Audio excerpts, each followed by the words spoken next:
Greetings and welcome, family. Thanks for stopping by for another episode of Road Trip JA, the heartbeat of Jamaica's roads. To navigate you through the experience is Dr. A, your excursion extraordinaire and guide. Today we'll be covering some news articles dating back in 2019 concerning the Southern Coastal Highway Improvement Project. News articles like work on road from Harborview to Cedar Valley in St. Thomas begins end of September. Really? Businessman, highway will change St. Thomas? Indeed. Government will not allow the Southern Coastal Highway project to be taken over by criminals. Let us see. Ground broken to commence a Southern Coastal Highway Improvement Project. Congratulations. Philip predicts nightmare as St. Thomas Road project revised, and more. Well, this could get interesting. If this is something that you're interested in experiencing, stick around. We'll be right back. Thanks for choosing to stay for the experience. Now that we are all here, if you are not yet subscribed to the Road Trip JA channel, please feel free to do so and ensure you turn your notification on to all so you will be notified on every occasion of a release, without exception. If our conversation added any value or even a new perspective, please indicate by turning the like button blue. To have conversations with us, you can do so in the VIP section, the comments, and don't forget to share so others can be a part of the family. And for those who need added information and reference material, visit the description below. It's that time again. It is time to get active. We are still in the year 2019. Our first article in that year in our sequential article flow for this segment is number 13, captioned "Work on the road from Harborview to Cedar Valley in St. Thomas begins end of September." This news article comes to us from the Jamaica Information Service, dated August 27, 2019, written by Elise Smith. And it indicates to us the government will be spending US $195 million to undertake road construction work under the South Coast Highway Improvement Project SCIP, which is slated to begin by the end of September. The initial segment of the project will entail the rehabilitation of a 14-kilometer stretch of road from Harborview in Kingston to Cedar Valley in St. Thomas by the China Harbour Engineering Company CHE through a 3-year contract. So this contract is valid for 3 years. SCIP is a part of the government strategic development plan for the unlocking of growth prospects on the South Coast by connecting Negril Westmoreland to Port Antonio, Portland via a modern highway system. And in order to reach Portland, they would have to traverse through St. Thomas. Hence, we have the St. Thomas Highway Project. To facilitate the work, a CHE has subcontracted this component of the project to 3 local contractors. This presents to us the idea that CHE has the contract. However, they have the contract and they are using other contractors, which is subcontracting, to take responsibility for the different sections indicated. However, overall contract has to go through them with agreement from the government. The construction company, the government, and the 3 subcontractors signed off on this agreement at a contract signing ceremony on Monday, August 26, 2019 at the Jamaica House. Prime Minister, the Most Honorable Andrew Holness, Country Manager for CHE, Dangran Bai, along with representative from Alcar Construction and Haulage Company Limited, Construction Solution Limited, and YP Seaton and Associate participated in the signing ceremony. As part of the contract, the section from Harborview to Yallahs Bridge will be widened to 4 lanes to include new and improved alignments, while the existing main road from Yallahs Bridge to Port Antonio and from Morant Bay to Cedar Valley will be rehabilitated. Some realignment will also be done on selected sections of these corridors. It is important to note that the contract that was signed on August 26, 2019 was for the construction of a 4-lane highway from Harborview to the Yalis Ridge, while there will be strategic widening and rehabilitation and alignment of the road network from Yalis Bridge through Morant Bay to Cedar Valley to Port Antonio. This is important to remember because we will see in the future where we will be adding and modifying and having derivatives from this plan. Prime Minister Andrew Holness said that the road improvement work is a part of the government trust to open up and drive development in the eastern end of the island. We are not just making this massive investment of US $195 million because we want to put down a lovely roadway, but in terms of a wider development plan, we have historically pushed development to the west. We need now to push the development to the east, he said. He noted that once the rehabilitation of the dual carriageway is complete, there are plans to begin the development of housing solution in the area. So the government is going to be moving with the National Housing Trust (NHT) and the Housing Agency of Jamaica to start developments on land that we own there, he stated. And we call on developers to start looking now to the east to develop lands that are now made viable, he said. In the meantime, the Prime Minister assured that the project will be done properly in such a way that 50 years from now, it will be standing strong. For his part, the county manager from China Harbour, Dan Granbai, said the company appreciates being chosen by the government as the contractor for this major project. In the meantime, Minister without portfolio in the Ministry of Economic Growth and Job Creation, Honorable Darrell Vaz, welcomed the project, noting that this is by far the best thing to happen to the eastern end of the island in decades. Especially the fact, and that may be true, especially now due to the fact that he will be a beneficiary in that his constituent an extension of the road network. He noted that a key component of the project is that the upgrade of the water infrastructure will be undertaken simultaneously, which is beautiful. And in the area of Albion in St. Thomas, while they are working on the road, from time to time the community is without water, being that they are laying piping as well to facilitate the expected population increase, which is logical and strategic. That way, when the road is built, it will not have to be digged up for the next 10 to 15 years to lay pipes or additional infrastructure. Now, let us move to another article under the caption, Businessman Highway Will Change St. Thomas. And this article comes to us from Simone Morgan Lindo from The Star, and it is dated October 22nd, 2019. And this article in essence made reference and communication to the first and last bar owner and jerk center in St. Thomas, which has been around for decades, almost boasting 47 years at the time of the documentation. At the time of this recording, it would be about 49 years. And this first and last bar can be seen in our video footage from any of our journey that passes through the Albion community and also the Yalis area. Heading towards Morant Bay, it would be on your right hand side, right before you reach the Advanced Service Station. Heading to Kingstown, it will be on your left hand side, right after passing the Advanced Service Station in Albion Community.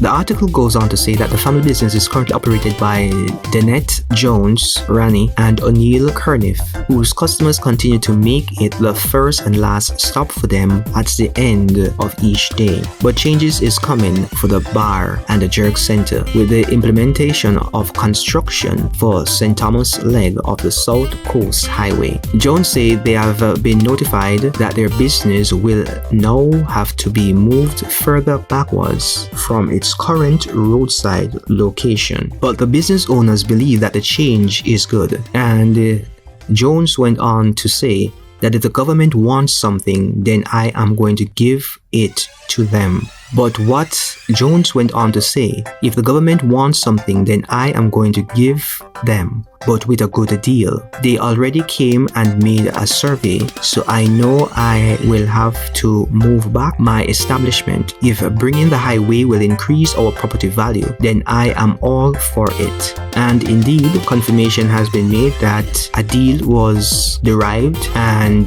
transfers have been made. So now it's just time to push the business backwards. The first and last bar was started by Jones' mother, Olive Taylor, in 1972, while the Jerk Center actually began its operation in 1997. Now, time for another article in this saga. Government will not allow Southern Coastal Highway project to be taken over by criminals. And this article was presented by Patrice Walters, dated November 16, 2019. For this session, we'll have 2 audio clips of the Prime Minister. Whenever we have these major infrastructure projects, people see them as opportunity. Not necessarily opportunity for the people, but they see it as opportunity for themselves.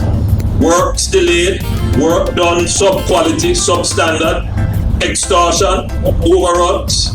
It's not going to happen here. Let me just be very blunt. The government will not stand by and allow this national project to be in any way captured by thugs, criminals, and dons. This project is not for fattening your pockets. This project is to help the people of St. Thomas come out of 100 years of neglect. This project will be put under the highest level of scrutiny. So yes, we're seeing where the Prime Minister is indicating that he will not allow this project to be overrun, he will not allow talks to take over, he will put the project under high scrutiny. Let us see if they will be able to navigate those impending possibilities in the near future. With the exception of 1998, poverty rates in St. Thomas have exceeded the national average, and I'm not pleased with that. I don't think anyone in St. Thomas is pleased with that. Indeed.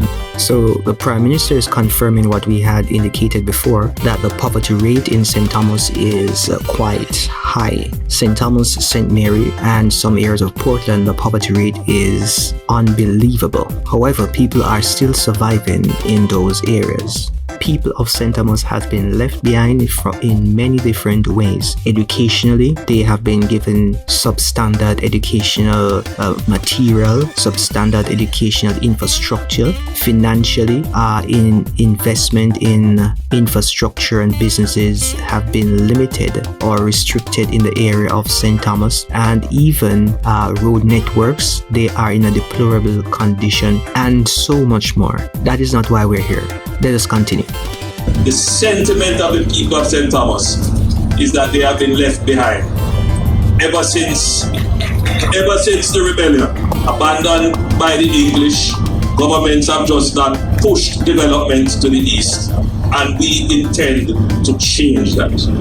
And we believe that the building of this road will carry economic opportunity into this parish.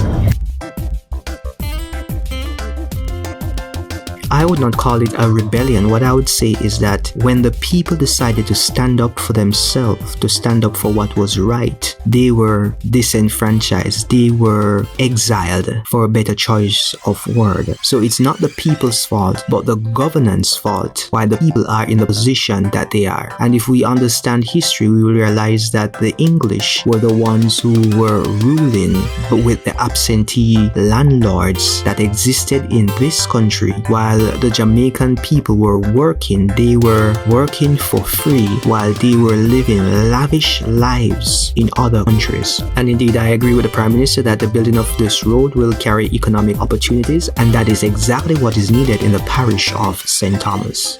Now, let us move to another article under the caption Groundbreaking to Commence Southern Coastal Highway Improvement Project. This article is courtesy of the Jamaica Information Service, written by Chris Patterson on November 17, 2019. So, we're seeing that the project that had been slated to start by the end of 2018 did not get started then. On August 26, the people were once again promised that the work would have started by the end of September 2019, and at the time of this news it is November 17, 2019. That means that the deadline was once again missed because the groundbreaking ceremony was taking place in November for a project that was to have started in September. Let us hear what the article has to say to us. Prime Minister Andrew Holness on Saturday, November 16, 2019, broke ground to commence the multi-billion-dollar Southern Coastal Highway Improvement Project, SCIP. The undertaking will entail the rehabilitation of approximately 110 kilometers of roadway between Harborview in St. Andrew and Port Antonio in Portland, and 26 kilometers thoroughfare from Morant Bay to Cedar Valley in St. Thomas. Additionally, it will include construction of the Maypen to Williamsfield segment of Highway 2000. And this segment of the road is the toll road section. But we're not really concerned about this in this project. We will discuss the South Coast Highway in another sitting. The project will be executed by the China Harbor Engineering Company. Check. Speaking at the official launch in Yallas, St. Thomas, the Prime Minister Andrew Holness said the project forms a part of the government's strategic development plan for unlocking growth prospects in the eastern end of the island and increasing commerce and spurring development. He said that while the project is not similar to the concept initially envisioned, the new arrangement is a comprehensive plan to ensure that the road and the expenditure are sustainable. We are putting in a road that every single citizen in St. Thomas and Portland can drive on without paying a toll. Mr. Holness said the new roadway will improve connectivity, which is key to ensuring productivity. The idea is to reduce the distance between people, market, services, and knowledge is a great part of what the economic growth is all about. The people of St. Thomas are truly grateful for the consideration in not taking their money, getting a loan, and then asking them to pay back a loan and giving them a toll road without even having proper road infrastructure in the parish. That would just have been gross disrespect. Why would you realize that St. Thomas has one of the highest incidences of poverty and then you're going to put a toll road in St. Thomas? It means that you don't concern or care about the people in St. Thomas. So St. Thomas would now become a drive-through, and the people of St. Thomas can't even drive on the roads which their money were used to build. Before we get triggered, let us go to our final article in this review. It comes to us from The Gleaner, captioned Phillips predict nightmare as St. Thomas Road Project revised, and the date is December 4th, 2019. And the article reads, we have to listen because this is very important. With the expansive roadwork project from Harborview to Yallas about to begin, which means that the roadwork has not yet begun, opposition leader Dr. Peter Phillips has described as short-sighted the plan of the government to carry out the revised proposal of the Southern Coastal Highway Improvement Project. The project, for which ground was broken in November, has seen a cut in more than a third of the approved budget since its inception in 2018. This is in relation to the new proposed project, not the one that was initially designed, from which we found information dating back to 2011. However, Fenton Ferguson indicated in a speech that this project actually was conceptualized under the administration of then Prime Minister P.J. Patterson, which adds even more gravity to the situation of how horrible bureaucracy is. Though the project has been modified, it is the exact same project just with modification, because a different administration is overseeing it at this time. So they have to personalize it to make it appear as though they are adding value to the system. But let us continue with the reading. It says the initial plan for a 4-lane highway that would run through Port Antonio, Portland has been shelved, reducing the scope of work to the rehabilitation of existing main road. The project will cost $384 million. The adjustment has caused Phillips to forecast a traffic nightmare in the future for the parish. He is forecasting a traffic nightmare similar to the traffic nightmare that exists in Portmore, or even worse if everybody starts to migrate to St. Thomas or traverses through St. Thomas. He goes further to state that we have had a long time concern about the scaling down of the original proposed road to plan only for the traffic load of present. We think